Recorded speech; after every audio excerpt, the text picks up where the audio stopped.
buong sandaigdigan. Awitan ang Panginoon at purihin ang kaniyang ngahalan. Ipahayag ang kaniyang pahagliligtas sa lahat ng panahon. Magsiawit kayo sa Panginoon ng isang bagong awitin. Magsiawit kayo sa Panginoon, buong sandaigdigan. Sa ngalan ng Ama at ng Anak at ng Espiritu Santo, Amen. sumainyo ang Panginoon. At sumayo rin. Mga kapatid, aminin po natin ang ating mga kasalanan upang marapat tayong gumanap sa banal na pagdiriwang.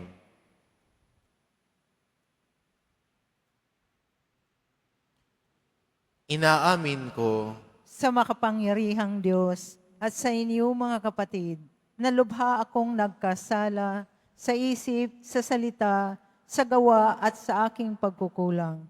Kaya isinasamo ko sa mahal na Birheng Maria, sa lahat ng mga anghel at mga banal, at sa inyo mga kapatid, na ako'y ipanalangin sa Panginoong ating Diyos. kawaan tayo ng makapangyarihan Diyos, patawarin tayo sa ating mga kasalanan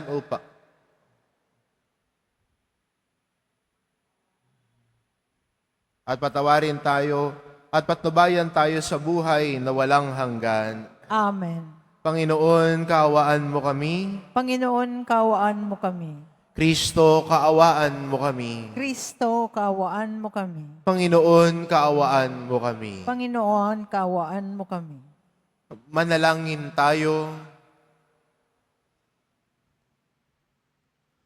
Ama naming makapangyarihan, ang dalaga at martir na si Santa Agata, ay manikluhod nawa sa iyo para kami iyong patawarin dahil siya ay iyong kinalulugdan kailanman bilang matatag na martir at matapat hanggang kamatayan sa aming Panginoong Hesukristo, kasama ng Espiritu Santo, magpa sa walang hanggan. Amen. Magsiupo ang lahat.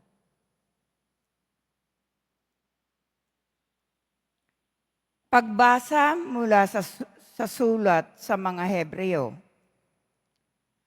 Mga kapatid, hindi pa humahantong sa pagdanak ng inyong dugo ang pakikipagtunggali ninyo sa kasalanan. Nalimutan na ba ninyo ang pangaral ng Diyos sa inyo bilang mga anak niya? Mga salitang nagpapalakas ng loob ninyo.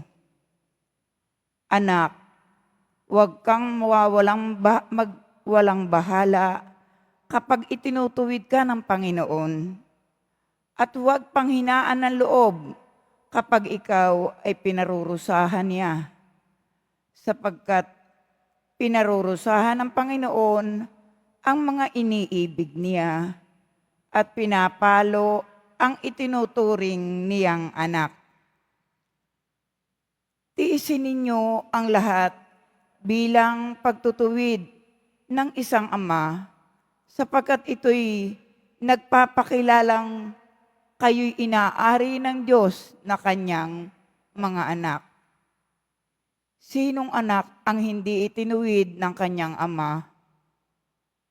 Habang tayo'y itinutuwid, hindi tayo natutuwa, kundi naghihinagpis. Ngunit pagkaraan iyon, lalasap tayo ng kapayapaang bunga ng matuwid na pamumuhay. Kaya't palakasin ninyo ang inyong lupaypay na katawan at tipunin ang nalalabipang lakas. Lumakad kayo sa daang matuwid upang hindi tuluyang mapilay, kundi gumaling ang paang nalinsad. Magpakabanal kayo at sikaping makasundo ang inyong kapwa sapagkat hindi ninyo makikita ang Panginoon kung hindi kayo mamumuhay ng ganito. Pag-ingatan ninyong huwag talikdan ninuman sa inyo ang pag-ibig ng Diyos. Ingatan ninyong huwag sumama ang sinuman sa inyo at makagulo at makakahawa pa sa iba. Ang salita ng Diyos. Salamat sa Diyos. Pag-ibig mong walang maliw, pag-ibig mo'y walang hanggan, sa bayan mong nagmamahal. Pag-ibig mo'y walang hanggan sa bayan mong nagmamahal. Panginooy papurihan, purihin mo kaluluwa, ang pangalan niyang banal, purihin mo sa tuwina. Ika'y aking kaluluwa, ang Diyos ay papurihan, at huwag mong lilimutin yaong kanyang kabutihan. Pag-ibig mo'y walang hanggan sa bayan mong mahal. Kung paano nahahabag ang ama sa anak niya, gayon siya nahahabag sa may takot sa kanya.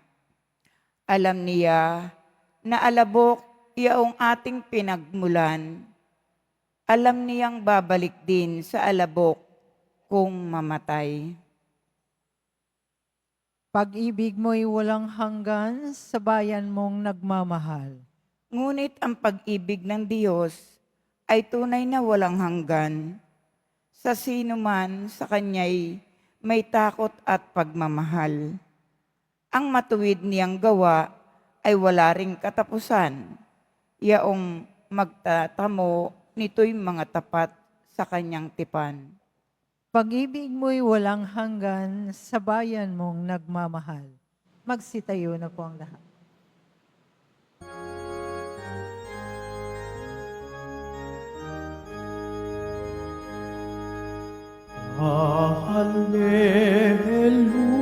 Hallelujah, Hallelujah,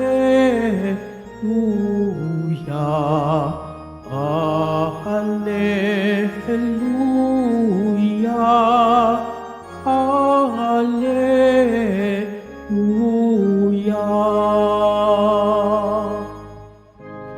Ang tinig ko'y pakikinggan ng kabilang sa'king kawan.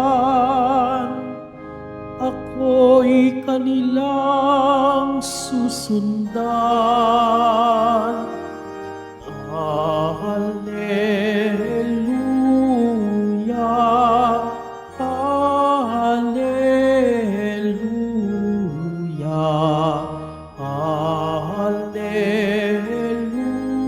Hallelujah, Hallelujah.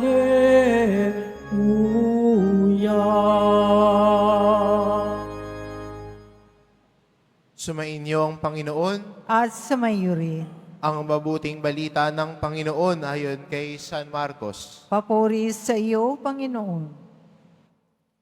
Noong panong iyon, si Jesus ay nagtungo sa sariling bayan kasama ang kanyang mga alagad. Pagdating ng araw ng pamamahinga, nagturo siya sa sinagoga. Nagtaka ang maraming nakarinig sa kanya at nagtanong, saan niya nakuha ang lahat ng iyan? Anong karunungan itong ipinagkaloob sa kanya? Paano siya nakagagawa ng mga kababalaghan? Hindi ba ito ang karpinterong anak ni Maria at kapatid ni Santiago at Jose, Judas at Simon? Dito nakatira ang kanyang mga kapatid na babae, hindi ba? At siya ay ayaw nilang kilalanin. Kaya't sinabi ni Jesus sa kanila, ang propeta ay iginagalang ng lahat, liban lamang sa kanyang mga kababayan, mga kamag-anak at mga kasambahay. Hindi siya nakagawa ng anumang kababalaghan doon, maliban sa pagpapatong ng kanyang kamay sa ilang may sakit upang pagalingin ang mga ito. Nagtaka siya sapagkat hindi sila sumampalataya at nilibot ni Jesus ang mga nayon sa paligid upang magturo. ang mabuting balita ng Panginoon. Pinupuri ka namin, Panginoong Heso Kristo. Magsiupo ang lahat.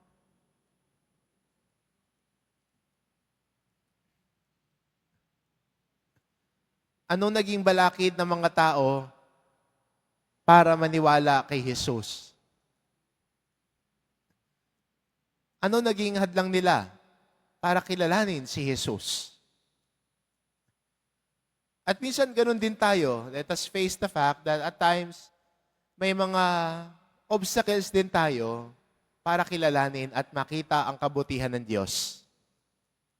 Ay kung babalikan natin, no, ang ebanghelyo natin, ang naging dahilan nila ay masyadong makitid ang isip. Kaya sinasabi nila ng mga tao, hindi ba ito ang anak ni Maria at ni Jose? Hindi ba anak ng karpintero to? Kilala natin yan. Anong magagawa niyan? Minsan ganun din tayo. Kahit sa pakikitungo natin sa kapwa natin, ganun din tayo. Hindi ba yan yung chismosa sa barangay natin? Imposible naman yan. That's too good to be true. Minsan, may mga preconceived notions tayo. Yung isip natin may conclusion na. Kung sino yung tao, hindi natin nabubuksan ang isip natin. At ganoon din tayo sa Diyos. Imbis na makinig sa Kanya salita, ang nais natin, dito ka lang ha, ito sa'yo. Lord, hanggang dito ka lang. Kung may kailangan ako, lalapit ako sa'yo. Pag hindi, hindi. Minsan nagiging sarado ang isip natin, kaya hindi natin nakikita ang kabutihan ng Diyos sa buhay natin. Minsan gusto nating ilagay ang Diyos sa kahon, nasabi na, dito ka lang ha. Ito lang yung parameters mo ha. But God doesn't work that way. God governs our lives. God inspires our minds. God inspires our hearts. Hindi dito lang ang Lord, si Lord, kundi ang buo nating pagkatao, naroon ang presensya at paggabay ng Diyos sa pang-araw-araw nating buhay. Kaya maganda na buksan ang isip natin na makita ang kabutihan ng Diyos. Buksan ang isip natin para makita ang paggalaw ng Diyos sa buhay natin. Sayang, no? Kung nakita lang nila ang paggalaw ng Diyos sa harapan nila, sana nakagawa ng maraming kababalaghan si Jesus sa harap nila. Pero naging sarado isip eh. Naging hanggang dito lang eh. Gusto nila hanggang dito lang si Jesus. Magandang paalala sa atin, sa ating pagtugon kay Jesus, hayaan natin na siya ang gumabay ng buhay natin. Sa ating pagkilala kay Jesus, hayaan natin na ang kabutihan niya ang magpakita sa buhay natin. Buksan ang mata, buksan ang isip, buksan ang puso para makita ang paggalaw ng Diyos sa buhay mo. God moves more than you expect. God moves in your lives more than your understanding. God moves in your lives more than you have ever thought He would move in your lives. Kaya, di ba, sabi ni Pope Francis our God is a God of surprises. We are surprised because He moves more than we thought He would move in our lives. God does more. God moves more. We just have to be open and open our eyes, open our hearts to see His movement in our lives. Amen.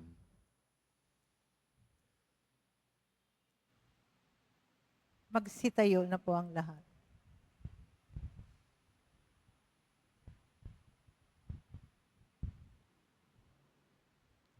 Minamahal ko mga kapatid, tinanggihan si Jesus ng sarili niyang kababayan.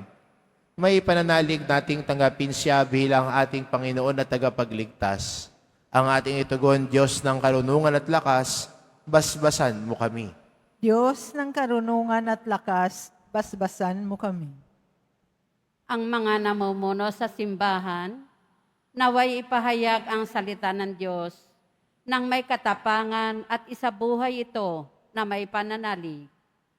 Manalangin tayo. Diyos ng karunungan at lakas, basbasan mo kami. Ang lahat ng mga Kristiyano, naway maging maalab sa pagpapahayag ng salita ng Diyos sa mundong hindi naniniwala sa Kanya. Manalangin tayo. Diyos ng karunungan at lakas, basbasan mo kami.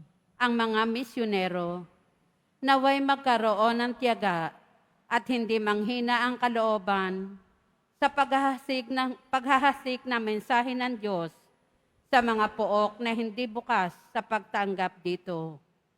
Manalangin tayo. Diyos ng karunungan at lakas, basbasan mo kami. Ang mga may sakit at yung mga nabibigatan sa buhay, naway makita ang pag-ibig at pagkalinga ng Diyos sa pamamagitan ng malasakit ng kanilang mga kapamilya.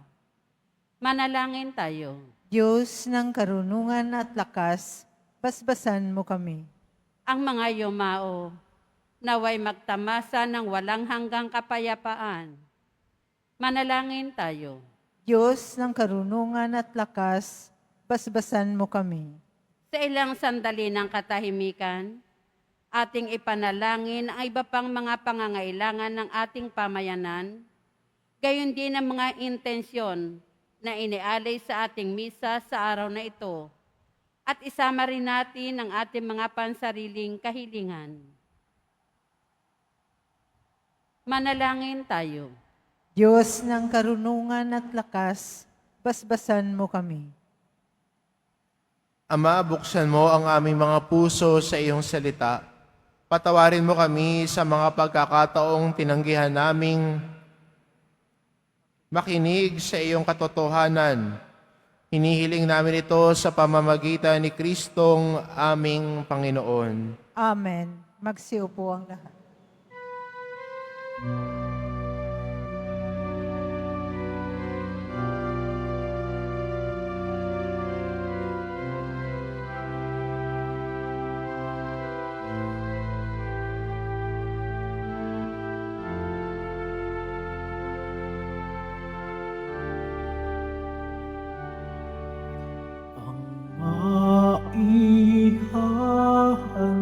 Maihahandog sa'yo, Panginoon, ay tinapay at alak mula sa aming kamay. Sa iyong kabutihan, aming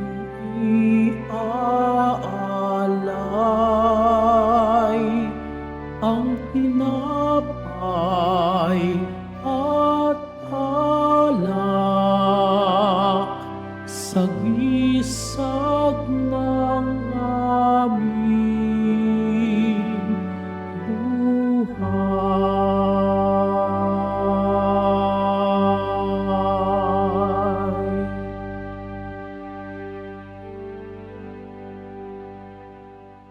Magsitayo na po ang lahat.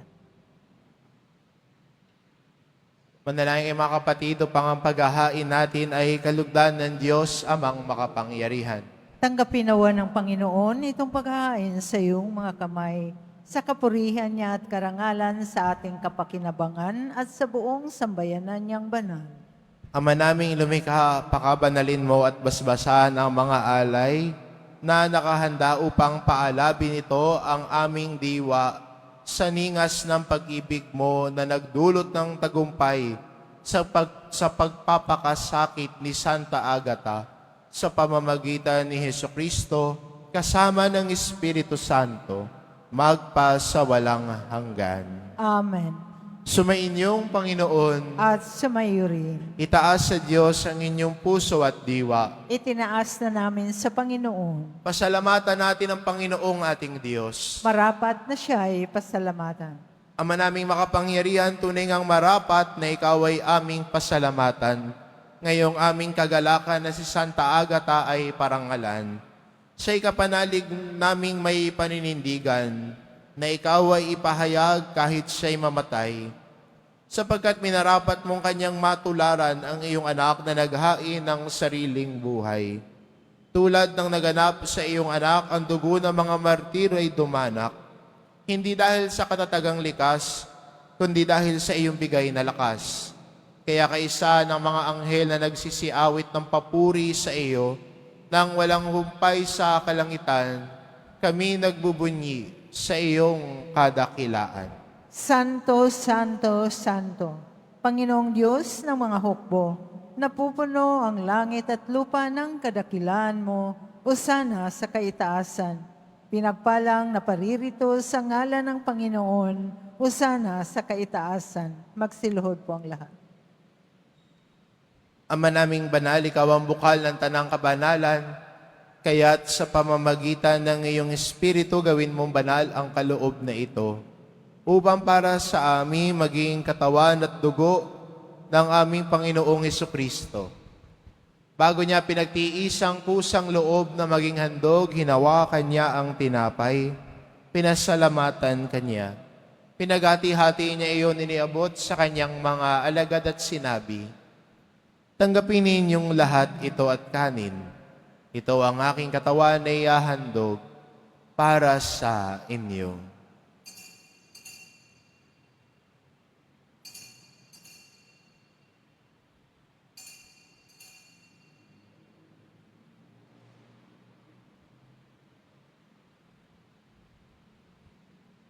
Gayun din naman na matapos ang hapunan, hinawakan niya ang kalis. Muli kanyang pinasalamatan. Iniabot niya ang kalis sa kanyang mga alagad at sinabi, "Tanggapin ninyong lahat ito at inumin ito ang kalis ng aking dugo. Nang bago't walang hanggang tipan, ang aking dugo na ibubuhos para sa inyo at para sa lahat, sa ikapagpapatawad ng mga kasalanan. Gawin ninyo ito sa pag-alala sa akin."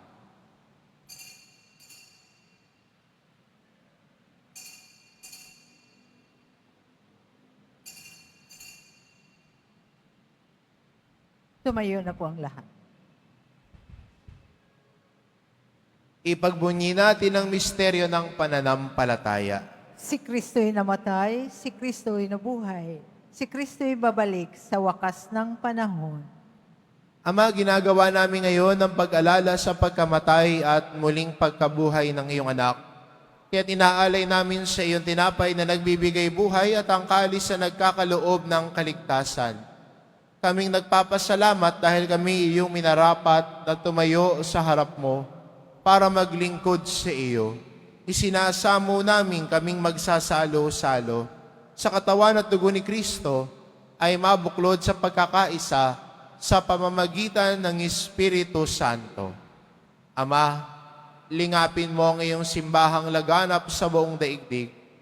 Puspusin mo kami sa pag-ibig kay isa ni Francisco na aming Papa at ni Jose na aming obispo at ng tanang kaparian. Alalahanin mo rin ang mga kapatid naming nahimlay na may pag-asang sila'y muling mabubuhay, gayon din ang lahat ng mga pumanaw. Kaawaan mo sila at patuloyin sa iyong kaliwanagan. Kaawaan mo at pagindapati kaming lahat na makasalo sa iyong buhay na walang wakas. Kaisa na mahal na Birheng Maria na ina ng Diyos, ng kabiyak ng puso niyang si San Jose, kaisa ng mga apostol at ng lahat ng mga banal na namuhay dito sa daigdig ng kalugod-lugod sa iyo, maipagdiwang nawa namin ang pagpupuri sa ikararangal mo sa pamamagitan ng iyong anak na aming Panginoong Heso Kristo. Sa pamamagitan ni Kristo, kasama niya at sa Kanya ang lahat ng parangal at papuri ay sa iyo, Diyos amang makapangyarihan, kasama ng Espiritu Santo, magpasawalang hanggan. Amen. Sa tagubilin ng mga nakagagaling na utos at turo ni Jesus na Panginoon natin at Diyos, ipahayag po natin ng lakas loob. Ama namin, sumasalangit ka, sambahin ang ngalan mo, mapasa amin ang kaharian mo, sundin ang loob mo dito sa lupa para nang sa langit. Bigyan mo kami ngayon ng aming kakanin sa araw-araw, at patawarin mo kami sa aming mga sala, para ng pagpapatawad namin sa nagkakasala sa amin. At huwag mo kaming ipahintulot sa tukso, at iadya mo kami sa lahat ng masama. Hinihiling namin kami adya sa lahat ng masama pagkalooban ng kapayapaan araw-araw. Iligtas sa kasalanan at ilayo sa lahat ng kapahamakan. Samantalang aming pinananabikan ang dakilang araw ng pagpapahayag ng tagapagligtas naming si Hesu Kristo. Sapagkat iyo ang kaharian at ang kapangyarihan at ang kapurihan magpakailanman. Amen. Panginoong Kristo, sinabi mo sa iyong mga apostol, kapayapaan ang iniiwan ko sa inyo, ang aking kapayapaan ang ibinibigay ko sa inyo. Tungayan mo ang aming pananampalataya at huwag ang aming pagkakasala. Pagkalooban mo kami ng kapayapaan at pagkakaisa, ayon sa iyong kalooban kasama ng Espiritu Santo, magpasawalang hanggan. Amen. Ang kapayapaan ng Panginoon ay laging sumainyo. At sumayo rin. Magbigayan kayo ng kapayapaan sa isa't isa. Kordero ng Diyos na nag-aalis ng mga kasalanan ng sanlibutan, maawa ka sa amin. Kordero ng Diyos na nag-aalis ng mga kasalanan ng sanlibutan, maawa ka sa amin. Kordero ng Diyos na nag-aalis ng mga kasalanan ng sanlibutan, ipagkaloob mo sa amin ang kapayapaan. Magsiluhod po ang lahat. Itong kordero ng Diyos, ito nag-aalis ng kasalanan ng sanlibutan. Mapalad ang mga inaanyayahan sa kanyang piging. Panginoon, hindi ako karapat-dapat na magpatuloy sa iyo. Ngunit sa isang salita mo lamang ay gagaling na ako.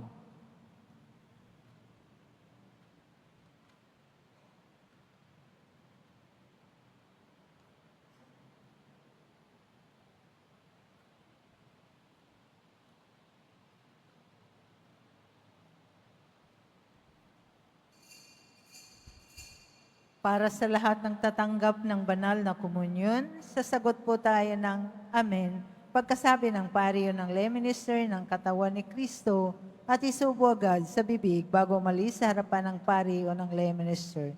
Sumunod po tayo.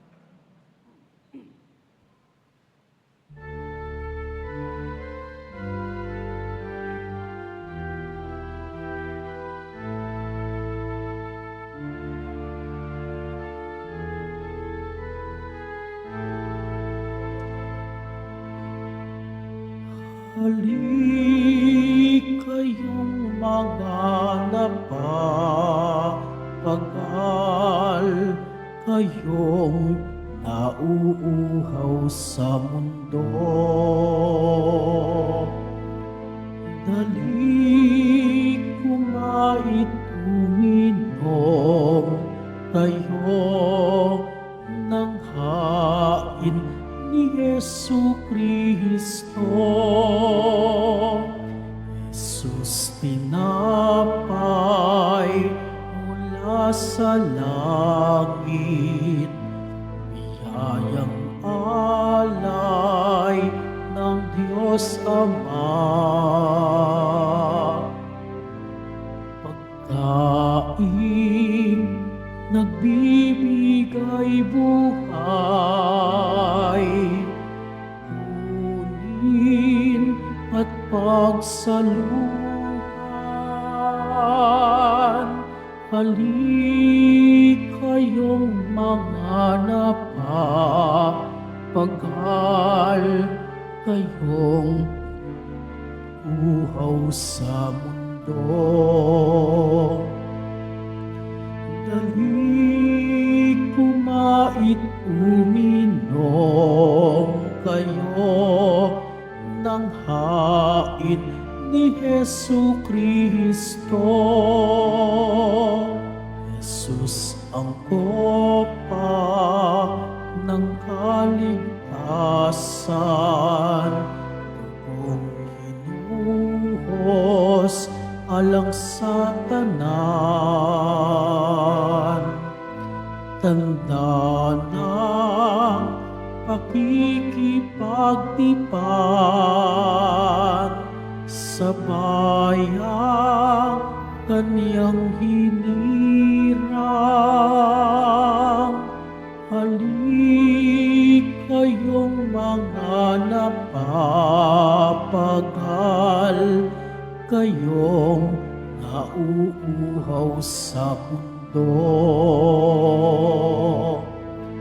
Dali kumait uminom kayo ng hain ni Hesu Kristo.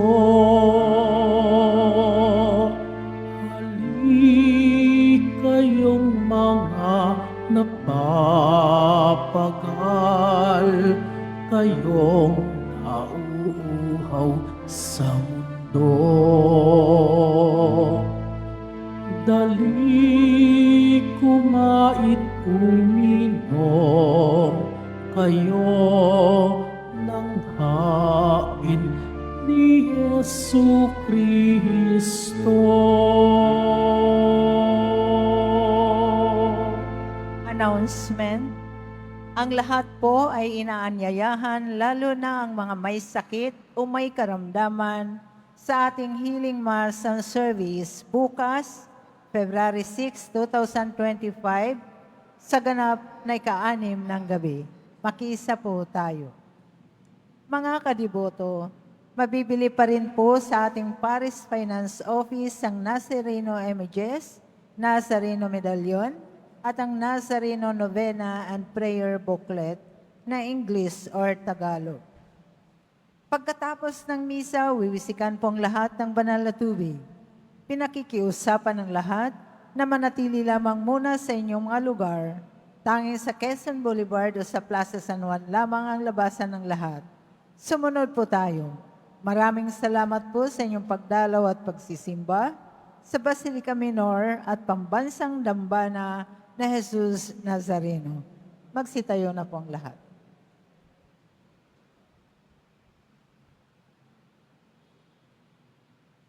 Manalangin tayo. Ama namin mapagmahal, ang tinanggap naming banal na pakikinabang ay magdulot nawa sa amin ng katatagan na nagkaloob ng katapatan sa paglilingkod at tagumpay sa pagtitiis ng pagsubok sa iyong martir na si Santa Agata sa pamamagitan ni Hesu Kristo kasama ng Espiritu Santo magpa sa walang hanggan. Amen. Sumainyo ang Panginoon. At sumayo rin. Mahal na pong Jesus Nazareno, inihayag mo sa pamamagitan ng krus ang walang maliw na pag-ibig ng Diyos sa sangkatauhan. Pakinggan mo ang kahilingan lalo na para sa mga nangangailangan ng iyong tulong at awa. Makamtanawa namin ang iyong kasagutan na may utang na loob na tinatanaw. Basbasan din po ninyo itong mga imahin at dasalan upang lalo kaming manalangin at magtiwala. Sa pamamagitan ng bendisyon na ito, naway lalo kaming maging mapaglingkod, masunurin at tapat sa iyo, na aming maluwalhating Panginoon, magpas sa walang hanggan. Amen. At pagpalain kayo ng ating mapagmahal na Diyos, ang Ama, at ang Anak, at ang Espiritu Santo. Amen. Mayo kayo, taglay ang kapayapaan ng poong Jesus Nazareno. Salamat sa Diyos.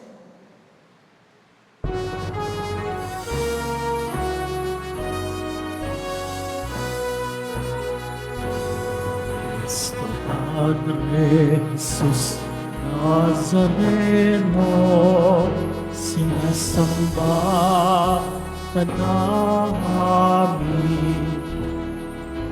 Pinipinto ka namin,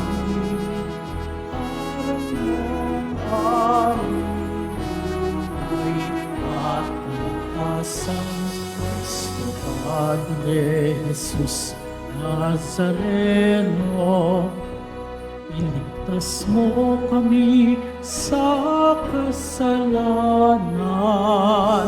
Ang puso mong pinamatayan ay sagisag ng aming kaligtasan.